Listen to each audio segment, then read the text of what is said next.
네, 위에서도 한번 설교해보고 아래에서도 설교해보고 하는데 오늘은 위에서 설교하는 게 더 낫겠다는 분의 또 말씀을 받아들여서 위에 섰습니다. 여러분은 한 주간 평안하게 잘 보내셨습니까? 다음 주부터 이제 우리가 몇 달 준비해왔던 전도회가 시작됩니다. 많은 영혼들이 이곳에서 하나님을 경험하고 특별히 세상을 살아가는 그런 위대한 하늘의 지혜를 꼭 배울 수 있어서 이 땅에서도 건강하고 또 하늘까지 소망을 얻는 그러한 귀한 자리가 될 수 있도록 기도해 주시고 또 함께 참여해 주시면 감사하겠습니다. 그리고 오늘 예배가 끝난 후에 1시 반부터 이제 전도회를 위한 기도회를 또 한번 갖습니다. 가능하면 함께 참여해 주셔서 마지막으로 기도로 이 모든 일을 이루어갈 수 있도록 협력해 주시면 감사하겠습니다. 위에 탈의를 좀 해도 되겠죠? 네.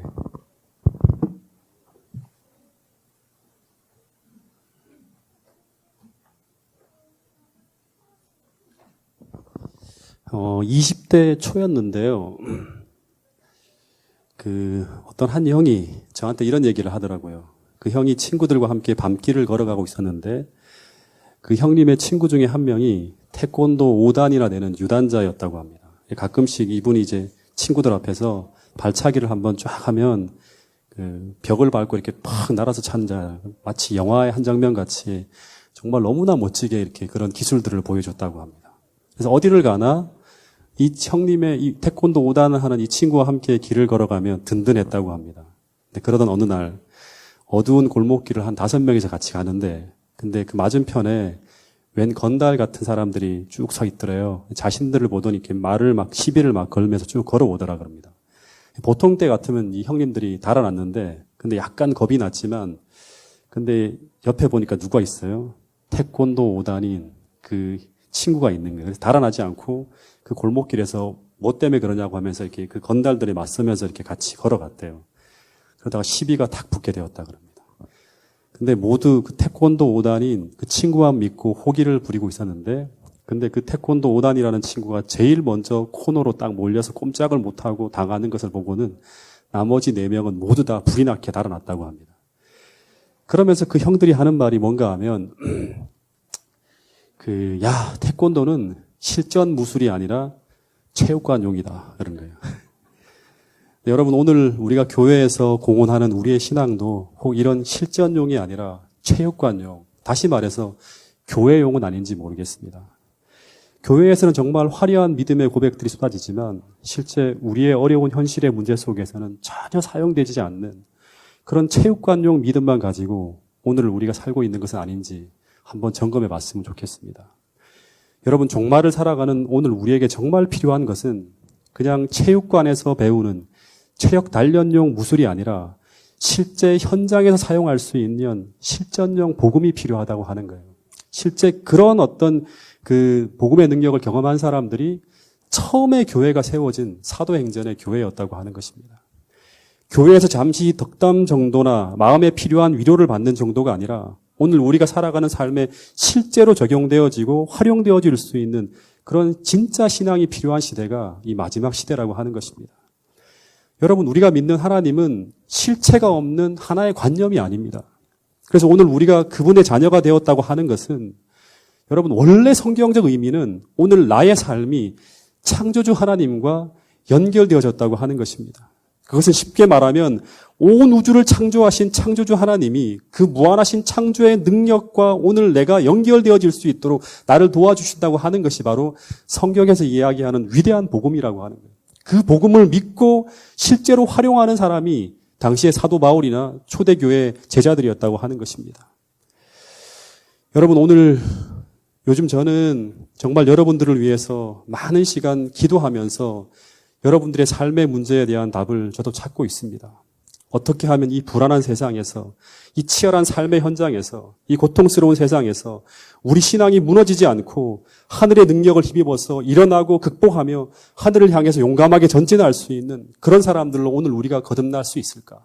이것이 오늘 저의 고민입니다. 날마다 그런 답을 찾는 마음으로 설교를 준비하고 있는데요. 그래서 오늘 여러분과 함께 나눌 이야기는 무엇인가 하면 그리스도인은 무엇으로 사는가 하는 것입니다. 이 질문에 대한 답이 성경의 모든 곳에 담겨 있지만 오늘 저는 히스기야의 이야기를 통해서 함께 한번 찾아보고자 합니다.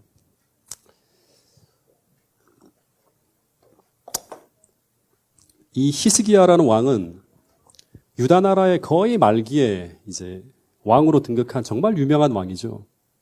근데 이 히스기야가 왕위로 오를 당시 국제 정세를 보면 그는 잠시 후면 곧 망할 나라의 임금으로 등극하고 있는 것처럼 보였습니다.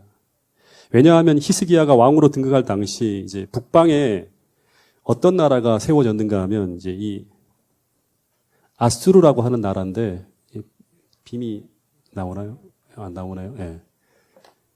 이 아수르라고 하는 나라인데 이 아수르라는 나라가 제국으로 급부상하면서 주변에 있는 거의 모든 나라들을 다 정복해요. 제국이라고 하는 거는 다 식민지로 만들어 버리는 거거든요. 그래서 다 잡아먹어버려요. 그래서 심지어 남방 유다의 바로 위에 위치한 북방 이스라엘까지 그가 왕으로 등극하기 한 8년 전인 722년에 멸망을 당합니다. 근데 이 북방 이스라엘의 멸망은 이제 모든 하나님의 백성들에게는 충격 같은 그런 일이었습니다. 왜냐하면 북방 이스라엘은 하나님 나라잖아요. 하나님 나라는 망하면 돼야 안 돼요. 하나님 나라는 망하면 안 되는 거예요. 근데 결과가 망했다고 하는 것입니다. 이 결과를 보면서 많은 사람들은 이런 생각을 했을 거예요. 그러면 하나님을 섬기는 것이 무슨 의미가 있단 말인가? 하나님 나라가 이렇게 망한다면 우리가 무엇 때문에 하나님을 섬겨야 되는가? 교회를 다니는 것이 무슨 의미가 있는가? 이런 굉장히 혼란스러운 일이 벌어지면서 수많은 사람들이 믿음을 잃어버리는 그런 일들이 벌어졌습니다. 그러나 당시에 하나님을 진실하게 믿고 살아가던 하나님의 백성은 이 북방 이스라엘의 멸망을 다르게 해석하고 있었습니다. 그 중에 한 사람이 누구인가 하면 바로 히스기야라는 사람이었습니다. 북방 이스라엘이 멸망한 것은 군사력이나 국력이 모자라서 벌어진 일이 아니었어요. 북방 이스라엘은 하나님과 언약한 하나님의 백성이었습니다. 여러분, 하나님 나라는 망할 수 없습니다. 왜냐하면 흔들릴 수는 있고 어려움을 겪을 수는 있지만 망할 수 없는 나라가 바로 하나님 나라예요. 왜냐하면 하나님과 언약했다고 하는 것은 하나님과 하나가 되었다고 하는 것입니다. 그런데 그런 하나님의 나라가 아수르의 공격에서 그 어떤 하나님의 도움도 받지 못하고 무력하게 멸망했다고 하는 것은 그것은 북방 이스라엘과 하나님과의 언약이 깨어졌다는 증거죠. 그래서 북방 이스라엘의 멸망은 그 나라에 하나님이 안 계셨다는 증거였고 더 이상 하나님의 보호하심과 돌보심이 사라졌다는 증거였습니다. 실제 출애굽기의 역사나 여호수아 시대, 다윗 시대의 역사를 보면 하나님의 군대는 그 어떤 강한 나라와의 싸움에도 절대 패하지 않는 것을 우리가 성경을 통해 보게 됩니다. 왜냐하면 하나님이 그들과 하나가 되어 계시기 때문입니다. 그런데 이런 북방 이스라엘이 멸망당하고 이제 다음 차례가 바로 이제 이 북방 이스라엘 바로 밑에 이 거대한 제국 밑에 보면 이렇게 손톱만큼도 못한 나라가 바로 유다잖아요. 그죠? 보이죠, 유다가. 그죠? 그래서 이 다음 차례가 바로 남방 유다가 되어서 이제 호시탐탐 아수르의 공격이 이제 임박해오고 있던 그 시기에 나라의 운명이 풍전등화와 같은 그 격동의 시기에 히스기야라는 사람이 왕으로 등극합니다. 이 아수르라는 이 어마어마한 문제 앞에 이제 어떻게 이 나라를 구할 것인가, 이게 히스기야의 고민이었습니다. 근데 남방 유다를 보니까 이 남방 유다도 북방 이스라엘과 다를 것이 하나도 없는 상태였어요. 하나님을 섬기는 나라에 성전문이 지금 폐쇄되어져 있습니다. 그리고 모든 절기들은 다 폐해졌고 온 나라가 우상을 숭배하는 그런 나라가 유다 나라였어요. 그러니까 하나님 나라란 말만 있을 뿐이지 이 나라도 하나님과의 모든 언약이 무너진 상태로 흘러가고 있었습니다. 다시 말해서 하나님과 전혀 언약이, 약속들이 전혀 작동되어지지 않는 상태에 있는 나라가 바로 어떤 나라였는가 하면 이 남방 유다였다고 합니다. 그렇다면 이 나라도 머지않아 북방 이스라엘의 길을 똑같이 따라갈 것이 뻔했어요.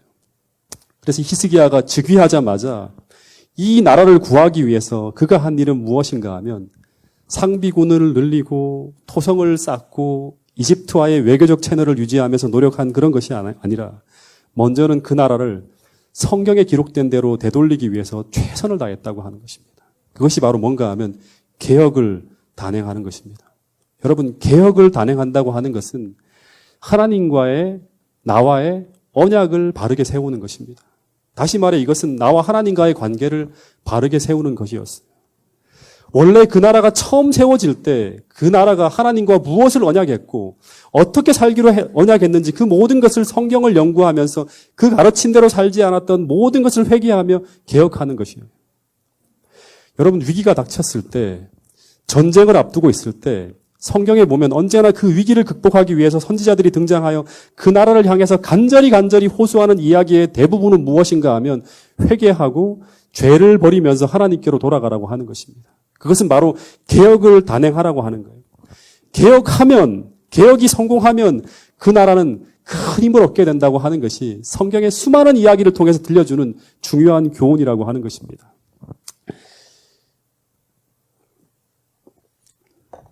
야곱도 이 세겜에서 그 자식들이 이제 하몰 집안을 몰살시키고 난 다음에 주변에 있는 여러 부족들과 싸움이 벌어지려고 할 때 어떤 일을 하는가 하면 베델로 돌아가서 모든 우상을 버리면서 하나님께로 돌아가는 일을 시작하자 어떤 일이 벌어지는가 하면 하나님이 주변 사람들에게, 족속들에게 다 두려움을 주시면서 그 나라를 지켜주시는 일이 벌어집니다. 여호수아 시대에 이제 여호수아의 군대가 모세가 죽고 난 다음에 너무나 허약해져 보였어요.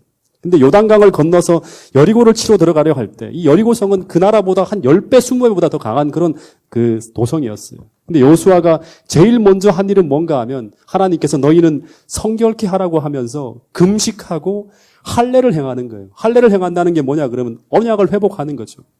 하나님께로 돌아가는 일들이 벌어졌을 때 그 여리고성은 그 결과 하나님의 능력으로 무너집니다. 그리고 사무엘 시대에 법궤를 빼앗기고 블레셋에 의해서 20년 이상 노예로 살던 이스라엘이 블레셋으로부터 해방을 위해서 사무엘이 벌인 일이 뭔가 하면 그 이전에 해보지 못한 전무후무한 미스바로 모든 성도들을 다 모으고 난 후에 대개혁 운동을 벌입니다. 그리고 난 후에 사사기 시대의 어두운 역사가 끝이 나요. 그때 사무엘이 외친 기별이 무엇인가 하면 바로 이 기별이었어요. 이 말씀을 한번 하나님의 음성처럼 우리 모두가 한번 들으면서 읽어보도록 하겠습니다. 사무엘상 7장 3절입니다. 시작. 사무엘이 이스라엘 온 족속에게 말하여 이르되 만일 너희가 전심으로 여호와께 돌아오려거든 이방 신들과 아스타롯을 너희 중에서 제거하고 너희 마음을 여호와께로 향하여 그만을 섬기라. 그리하면 너희를 블레셋 사람의 손에서 건져내시리라. 예, 너희가 전심으로 그냥 돌아오는 게 아니에요. 전심으로 여호와께 돌아오려 하거든 어떻게 알아? 먼저 모든 우상들을 다 제거하고 너희 마음을 여호와께로 향해서 오직 그분만을 섬기기로 결심하라고 하는 거예요. 그렇게 하면 어떻게 한다? 내가 너희를 블레셋 사람의 손에서 건져낸다고 하는 것은 뭔가 하나님께서 역사 개입을 하신다는 거예요. 이에 이스라엘 자손이 바알들과 아스타롯을 제거하고 여호와만 섬기게 될 때, 그 개혁이 성공했을 때 하나님은 수십 년 동안 떠나지 않고 지긋지긋하게 그들을 괴롭혔던 블레셋을 물리쳐 주시는 것을 볼 수 있습니다. 여러분, 이것을 아는 히스기야가 이제 머지않아 똑같이 닥칠 이 아수르와의 싸움의 성패도 바로 그들의 국력이 아니라 먼저는 하나님과의 언약, 다시 말하면 얼마나 그분과 확실한 언약 관계로 그 나라가 회개하며 철저하게 하나님께로 돌아갈 수 있는가의 여부에 그 나라의 운명이 달려있다는 것을 알았던 것입니다. 여러분, 여기에 우리 교회의 운명이 달려있고 여러분들 개인의 운명이 달려있다고 하는 것을 여러분 꼭 믿게 되기를 간절히 바라겠습니다. 여러분, 그리스도인은 무엇으로 사는가? 답은 하나예요. 하나님의 은혜와 그분의 능력과 그분의 축복으로 사는 사람들이 누구인가 하면 그리스도인이에요. 어려울 때마다 우리는 하나님의 도움을 받아야 돼요. 힘들 때마다 그분의 지지를 받아야 돼요. 그 힘으로 하늘까지 전진하는 사람들이 누구인가 하면 바로 그리스도인이라고 하는 거예요. 여러분, 그래서 이 히스기야는 이 개혁의 성패, 아수르와의 그 큰 전쟁의 성패에 이 개혁이 성공하는가 실패하는가의 승리가 달려있다는 것을 알았던 거예요.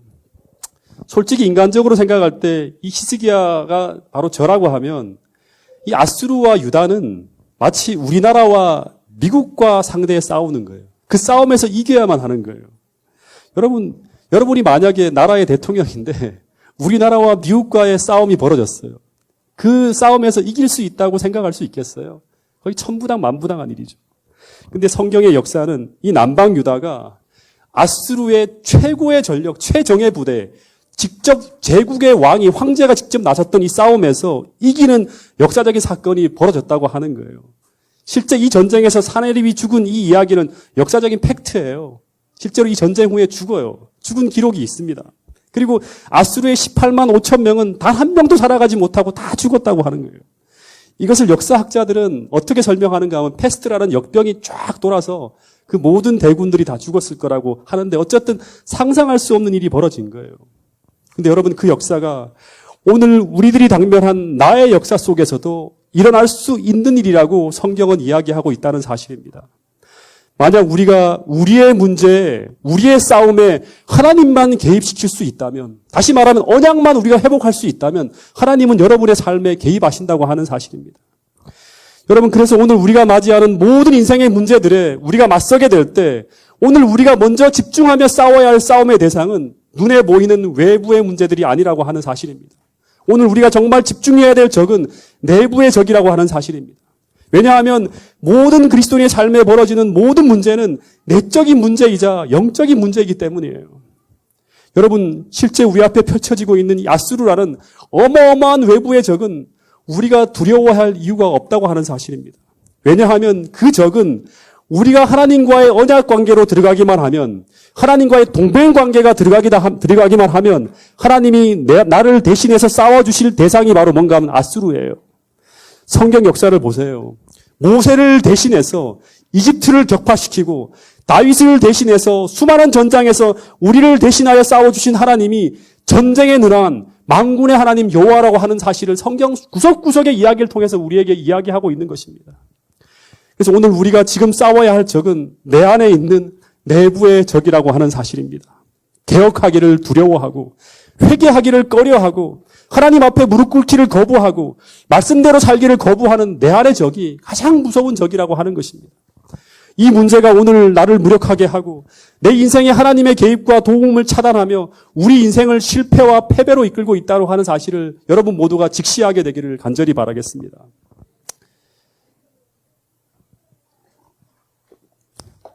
그래서 만약 우리가 철저하게 하나님과의 언약을 회복하고 이 하나님과의 관계를 바르게 회복할 수 있다면 우리는 우리 앞에 그 어떤 문제가 전개되어진다 하더라도 우리는 두려워할 이유가 없다고 하는 이 사실을 우리 모두가 굳게 믿고 여러분의 삶의 문제에 맞서게 되는 여러분과 저가 될 수 있기를 간절히 바라겠습니다.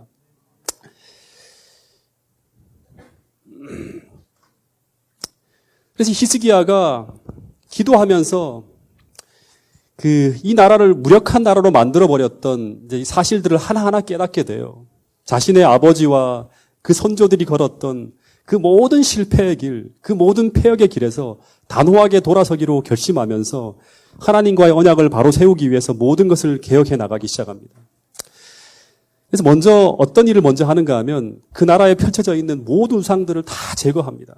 아세라 목상을 찍어내어 버렸고 모든 산당들을 다 헐어버립니다. 여러분, 오늘 우리가 히스기야처럼 하나님의 도우심이 절실히 필요한 상황이라면 오늘 우리는 그 자리에 머물러 있으면 안 돼요. 여러분, 오늘 우리는 믿음의 선한 싸움을 싸우며 나가야 된다고 성경은 이야기하고 있습니다. 이 성경절을 같이 한번 읽어보겠습니다. 디모데전서 6장 12절 말씀입니다. 시작. 믿음의 선한 싸움을 싸우라. 영생을 취하라. 이를 위하여 내가 부르심을 입었고. 그러니까 우리가 싸우는 싸움은 믿음을 회복하기 위한 싸움이에요. 그래서 개혁이라는 것은 뭔가 하면 어떤 우상을 회파하고 나쁜 습관과 행동을 바꾸고 개선하는 것만을 의미하는 것이 아니라 개혁이 지향하는 궁극적인 목표는 뭔가 하면 철저히 하나님만 의지하는 신앙으로 돌아가는 거예요. 하나님 외에 다른 것을 의지하지 않고 오직 하나님만 의지하는 그런 순결한 믿음, 원래 우리 속에 담겨야 될 그 순결한 믿음을 회복하는 것이 바로 뭔가 하면 개혁입니다. 여러분, 성경의 모든 역사 속에 벌어진 사례들을 종합해 보면 이 개혁이 만약 철저하게 정말 우리 안에 이루어진다면 국가와 가정과 교회와 개인이 정말 하나님의 말씀 앞에 바로 섰다면 우리는 분명히 어떤 위기에 직면했어도 그 문제를 해결해 주시는 하나님을 분명하게 경험하게 될 것이라고 성경은 이야기하고 있습니다. 그래서 히스기야가 성전문을 열고 기명들을 다 제자리로 돌리고 레위인들과 제사장들을 다시 세우고 그동안 폐지되었던 이 대규모 유월절을 회복하면서 그가 할 수 있는 최선의 노력을 다하게 될 때, 다시 말해서 개혁이 거의 성공하려고 할 때 어떤 일이 벌어지는가 하면 이 개혁을 막는 엄청난 사건이 벌어집니다. 어쩌면 이것은 히스기야가 온 백성과 더불어 바로 세우려고 하는 그 신앙이 정말 체육관용인지 아니면 정말 실전용인지를 시험하는 마지막 시험이 찾아옵니다. 이사야서 36장을 보면 히스기야가 왕으로 즉위한 지 14년이에요. 14년 동안 개혁을 철저하게 이루어가는 거예요. 그때 아스루 왕 사네립이 대군사를 거느리고 유다를 침공해 들어옵니다. 여러분, 이것은 공식이에요. 개혁이 시작되면 이 개혁을 막기 위한 사단의 대규모 공세가 시작됩니다. 근데 문제는 히스기야가 개혁을 하고 하나님께로 철저히 돌아가고 있었는데, 그런데 문제는 뭔가 하면 이 전쟁의 초기 양상은 이 싸움을 대비해서 히스기야가 구축한 모든 방어선이 추풍낙엽처럼 다 무너지는 거예요. 그리고 유다의 수도인 예루살렘만 딱 남아요. 그래서 아수르의 군대가 이제 예루살렘을 쫙 포위합니다. 그래서 이 사네립 왕이 18만 5천의 대군을 이끌고 와서 완벽하게 예루살렘을 싹 포위하고 이제 마지막으로 그 히스기야뿐 아니라 온 백성을 이제 몰살시킬 수 있는 그 상황까지 몰고 간 후에, 그런 다음에 어떻게 하는가 하면 이 심리전을 펴는 랍사게라는 장군을 동원해서 이제 이런 이야기를 합니다. 이 말씀을 같이 한번 읽어볼까요? 이사야 36장 14절부터 16절 말씀입니다. 시작. 왕의 말씀에 너희는 히스기야에게 미혹되지 말라. 그가 능히 너희를 건지지 못할 것이니라. 히스기야가 너희에게 여호와를 신뢰하게 하려는 것을 따르지 말라. 그가 말하기를 여호와께서 반드시 우리를 건지시리니 이 성이 아수르 왕의 손에 넘어가지 아니하리라 할지라도 히스기야의 말을 듣지 말라.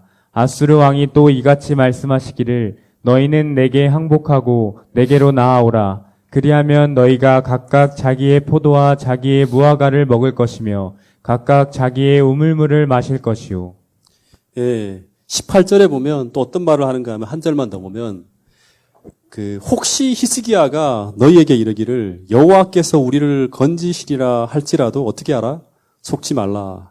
열국의 신들 중에 자기 땅을 이 아수르 왕의 손에서 건진 자가 있느냐, 이런 이야기. 여러분, 이것이 누구의 말입니까? 위기의 때마다 사단이 우리에게 계속 던지는 암시들 아니에요. 그죠? 예.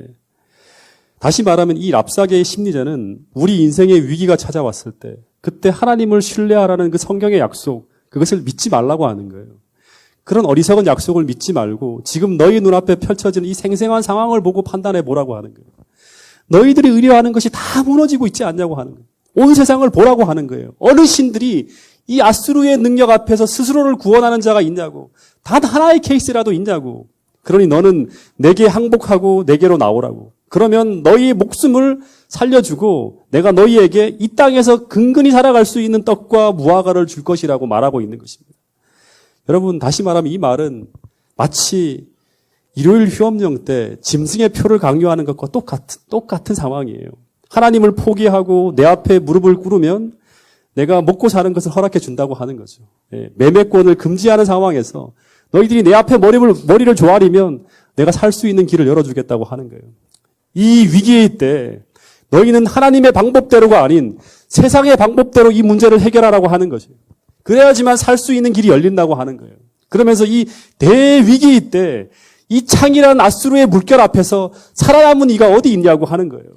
여호와를 신뢰하던 북방 이스라엘도 무너졌습니다. 다시 말하면 하나님을 믿는다고 말하고 공언하던 모든 사람들이 다 무릎을 꿇고 있지 않는가, 그런 이야기를 하고 있는 것입니다. 여러분, 히스기야 당시에 이 나라의 위기 앞에 신앙으로 그 문제를 극복하며 승리하는 모습을 보여준 경험적인 사례가 거의 없는 시대였습니다. 그래서 이 시대는 오늘 이 우리 시대와 똑같이 어둡고 암울한 시대가 바로 당시 히스기야의 시대였다고 하는 것입니다. 히스기야에게 다윗은 300년 전의 사람입니다. 300년 전의 사람. 여러분, 오늘날 우리도 우리 주변에 믿음으로 사는 자들이 너무나 드문 그런 시대를 우리가 지나가고 있습니다. 어디에도 옛날에 그 조지 뮬러나 D.L. 무디나 기도의 성자 하이디 같은 그런 믿음의 인물이 없다고 하는 것입니다. 여러분, 오늘 여러분들이 이 빛이 없는 세상에서 그 찬란한 하나님의 영광의 빛을 비출 그 조지 뮬러와 같은 그런 기도의 성자가 오늘 파주중앙교회 성도들이 될 수 있기를 간절히 바라겠습니다. 이 어둠의 때 온 세상에 하나님의 살아계심을 증거하면서 그분의 능력으로 살아가는 놀라운 증인이 되실 수 있는 분들이 오늘 파주중앙교회 성도들이 될 수 있기를 간절히 바라겠습니다.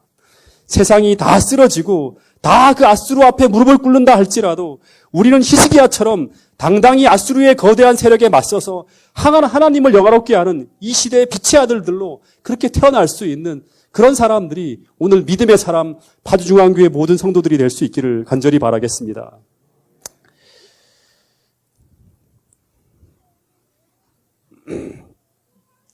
근데 이때 하나님을 믿는 그리스도인이 무엇으로 살아야 하는가? 정말 18만 5천 명에 포위되어 있는 이 예루살렘을 어떻게 구할 수 있는가? 고립무원 4년 초가의 그 상황에서 누가 어떻게 이 어려운 어떤 상황 속을 헤쳐나갈 수 있는가? 그때 이 히스기야가 한 일이 무엇인지를 우리가 찾아봐야 되고 그 답을 가지고 우리도 일어서야 한다고 하는 것입니다. 히스기야가 맨 처음 한 일이 뭔가 하면 히스기야가 이 소식을 들어요. 랍사게가 펼치는 이 심리전에 수많은 사람들이 다 빠져나가요. 하나님을 믿지 못하고 두려워하면서 개혁을 함께했던 많은 사람들이 빠져나가는 거예요. 그때 이 히스기야가 한 일이 무엇인가 하면 히스기야가 이 소식을 듣고 랍사게가 이제 백성들에게 심리전을 피우고 그 다음에 이제 히스기야에게 편지를 보냈어요. 최후 통첩 항복하라고 하는 거죠. 근데 이걸 듣고 자기의 옷을 굵은 베옷으로 입고 여호와의 전으로 갔다고 하는 거예요. 이 굵은 베옷을 입었다고 하는 것은 요엘서에 보면 이제 위기 앞에서 하나님의 전으로 올라가서 회개의 기도를 시작하는 거예요. 그리고 난 다음에 2절부터 4절에 보면 또 한 일이 무엇인가 하면 당시 시대의 선지자인 이사야에게 기도를 요청합니다. 이 본문을 보면 이 심리전에 의해서 수많은 믿음 없는 자들이 다 투영하고 있는 이 상황 속에서 이 흔들리는 상황 속에서 히스기야는 남아있는 자들을 위해서 함께 기도해달라고 합니다. 남아있는 자들을 위해서. 여러분 마찬가지입니다. 내 인생의 위기일 때 우리는 내가 기도를 요청하면 진실이 기도를 해줄 수 있는 모든 분들에게 중보 기도를 요청해야 돼요. 히스기야가 그렇게 한 거예요. 이사야에게 그리고 남아있는 모든 사람들에게 함께 기도하자고 합니다. 여러분 반복하지만 우리 인생의 전쟁의 성패를 좌우할 수 있는 가장 중요한 곳이 어디인가 하면 산 꼭대기에서 벌어지는 기도의 싸움이라고 했잖아요. 그죠? 전쟁의 성패를 좌우하는 게 그것입니다. 이런 두려운 상황에서도 우리가 절망하지 않고 흔들림 없이 우리가 기도할 수 있는가 없는가 하는 그 싸움에서 우리의 인생의 성패가 좌우된다고 하는 것입니다. 그런데 이 히스기야와 이사야와 또 그를 도와서 강력한 개혁을 펼쳤던 성중에 남아있는 남은 무리들이 열렬하게 기도할 때 그때 이 부르짖음에 하늘로부터 이런 기도 응답이 들려왔다고 합니다. 여러분 오늘 우리 모두가 우리가 기도하는 자리에서 이런 기도 응답이 들려질 수 있기를 간절히 바라겠습니다. 6절부터 7절의 말씀은 같이 한번 읽어보겠습니다. 시작. 여호와께서 이같이 말씀하시되 너희가 들은 바 아수르 왕의 종들이 나를 능욕한 말로 말미암아 두려워하지 말라. 이 여호와께서 이제 이사야에게 들려준 말이에요. 이사야가 이렇게 들려주는 거예요. 왕에게. 여호와께서 이같이 말씀하시되 너희가 들은 바 아수르 왕의 종들이 랍사게가 나를 능욕한 말로 말미암아 두려워하지 말라. 히스기야를 능욕한 게 아니라 나를 능욕했다고 하는 거예요. 다시 말해서 어떤 이야기를 듣더라도 상황이 어떻게 돌아가더라도 두려워하지 말라고 하는 거예요. 이 말이 무슨 말인가 하면 하나님이 드디어 이 전쟁에 개입했다고 하는 거예요. 그리고 7절에 보라 내가 내 영을 그의 속에 두리니 이건 무슨 말인가 하면 그 아수르의 군대 속에 둘 것이라고 하는 거예요. 하나님의 성령께서 내려가신다고 하는 거예요. 근데 그가 그 소문을 듣고 그의 고국으로 돌아갈 것이며 또 내가 그의 고국에서 그로 하여금 칼로 죽게 하리라는 이런 말씀을 하십니다. 여러분 아무리 강한 왕이라 할지라도 아무리 사단이 강력한 군대를 끌고 와서 나를 무너뜨리려 한다 할지라도 하나님의 영이 그 속에 들어가서 그들과 더불어 싸움을 시작하면 단 소문 하나에 그 무시무시한 적들이 두려워 떨며 물러가게 할 수도 있다고 하는 것입니다. 그래서 이때 14절에 보면 히스기야가 이 사자의 손에서 하나님을 모욕하는 랍사게가 항복을 권하며 최후 통첩을 하는 그 글을 받아서 하나님 앞에 펼쳐놓고 이런 기도를 합니다.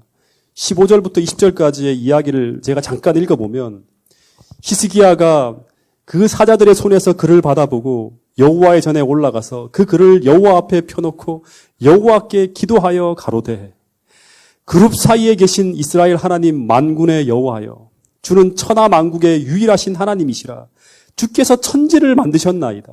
여호와여 귀를 기울여 들으시옵소서. 여호와여 눈을 뜨고 보시옵소서. 사내립이 사람을 보내어 살아계시는 하나님을 회방한 이 모든 말을 들으시옵소서. 여호와여, 아수르 왕들이 과연 열국과 그들의 땅을 황폐하게 하였고 그들의 신들을 불에 던졌사오나 그런 일들을 실제로 행했지만 그들은 신이 아니라 사람의 손으로 만든 것일 뿐 나무와 돌이라. 그러므로 멸망당하였나이다. 수많은 나라들이 멸망하게 되는데 그들이 믿고 있는 신들은 다 우상이잖아요. 그러니까 다 모조리 기도하지만 다 무너지는 거예요. 그러나 20절 같이 한번 읽어보겠습니다. 시작. 우리 하나님 여호와여, 이제 우리를 그의 손에서 구원하사 천하 만국이 주만이 여호와이신 줄을 알게 하옵소서 하니라. 예, 여러분 우리가 아무리 초라하고 아무리 보잘것없는 이 히스기야가 다스리는 유다 같은 참으로 초라한 그런 교회라 하더라도 우리 하나님 여호와께 우리가 언약되어진 진리 백성이라면 우리에게 하나님의 명예와 이름이 걸려 있다면 우리도 20절 이런 기도를 할 수 있는 거예요. 우리 하나님 여호와여, 이제 우리를 구원하사 천하 만국이 주만이 여호와이신 줄 우리를 통해서 알게 해달라고 하는 이런 기도를 할 수 있는 거예요. 이런 기도는 철저한 개혁과 회개를 이룬 자의 입에서 나올 수 있는 기도예요. 내가 하나님과 완전히 하나가 되어 있다는 확신 속에서만이 이런 기도를 할 수 있는 거예요. 가장 어려울 때 이런 기도를 할 수 있는 사람은 믿음으로 완전히 하나님과 하나 되어진 그런 사람만이 할 수 있는 기도예요. 다시 말해서 내가 하나님과 온전히 하나 되었다고 믿을 때만이 이런 담대한 기도를 할 수 있다고 하는 것입니다. 그런데 이런 기도가 하늘을 향해 올라갈 때 이 싸움이 어떻게 끝이 나는가? 여러분 정말 히스기야가 이 편지를 들고 성전으로 올라가서 기도하는 이 히스기야의 행동이 우리가 볼 때는 너무나 하찮고 정말 보잘것없이 보이지만 또 그가 전쟁을 앞두고 무너진 성전문을 다시 세우고 우상들을 제해버리는 이 일이 아수르 대군을 맞아 싸우는데 무슨 도움이 되겠는가? 이런 생각을 할 수 있잖아요. 그죠? 당장 급한데 그냥 우상 숭배를 이렇게 쫙 제거하면서 하나님과의 언약을 회복하는 이런 일들을 하는 게 정말 보잘것없는 그런 일인지 몰랐어요. 사람들이 생각할 때는. 그러나 당시 유다의 모든 백성들은 똑똑히 보았을 것입니다. 그것이 아수르를 맞아 싸울 18만 5천의 대군이 아니라 하늘의 천천만만의 군대를 불러오는 역사였다는 것을 나중에 알게 되었다고 하는 것입니다. 여러분, 한 사람이 철저히 믿음으로 무장해서 하나님 앞에 바로 서면 철저한 회개와 개혁을 통해서 하나님 앞으로 철저히 돌아서서 그가 기도할 때 하나님은 그 한 사람의 기도를 통해 무슨 일을 이루실 수 있는가를 보여주는 그런 이야기가 바로 이사야서 37장 이야기라고 하는 것입니다. 여러분 실제 그렇게 이스라엘을 조롱하고 비웃던 그 벌떼같이 우글거리던 그 지긋지긋한 문제거리인 아수르의 18만 5천의 군대가 실제 여호와 앞에서는 아무것도 아닌 허장성세였다고 하는 것이 역사를 통해서 우리가 보는 그런 놀라운 이야기라고 하는 것입니다. 여러분 열왕기하 19장 5절에 보면 이런 이야기가 나옵니다. 이 말씀 마지막 말씀이지만 같이 한번 읽어보겠습니다. 시작. 이 밤에 여호와의 사자가 나와서 아수르 진영에서 군사 18만 5천 명을 친지라. 아침에 일찍이 일어나 보니 다 송장이 되었더라. 예, 한 하룻밤에 여호와의 사자가 나와서 아수르 진영에서 군사 18만 5천 명을 쳤더니 아침에 일어나서 이스라엘 백성들이 쭉 보는데 전부 다 송장이 되어 있는 걸 다 보는 것입니다. 이 상황을 본 아수르, 이 사내립의 공포는 이루 말할 수 없이 컸을 것입니다. 그래서 이 아수르 왕이 공포에 질려서 허겁지겁 본국으로 막 주랭랑 쳐서 돌아가지만 반란군에 의해서 피살되어서 죽게 되었다고 하는 기록이 역사 기록에도 적혀 있는 걸 볼 수 있습니다. 여러분 인간이 보기에는 도저히 정복할 수 없는 이 아수르의 18만 5천의 군대가 하나님 앞에서는 아무것도 아니었다고 하는 것입니다. 그러니까 문제는 뭐냐고 하는가 하면 오늘 우리가 하나님과의 관계를 바르게 세우지 않는 나의 모습이 문제라고 하는 것입니다. 기도를 통해서 내 문제를 하나님께 맡기지 못하고 하나님께서 나를 위해 열심을 내실 수 있도록 기회를 드리지 못하는 기도하지 않는 우리가 문제라고 하는 것입니다. 여러분 이 시간 잠시 눈을 감고 기도하는 시간을 좀 한번 가져보도록 하겠습니다. 한 도시를 안개로 빽빽히 채워서 우리의 시야를 완전히 가려서 한 치 앞도 안 보이게 할 정도로 뒤덮이게 하는 그 안개가 실은 물 한 컵의 분량에 불과하다고 하는 이야기를 제가 들은 적이 있습니다. 그래서 그 빽빽한 안개가 태양이 떠오르는 순간 모두 다 사라지게 되는 것입니다.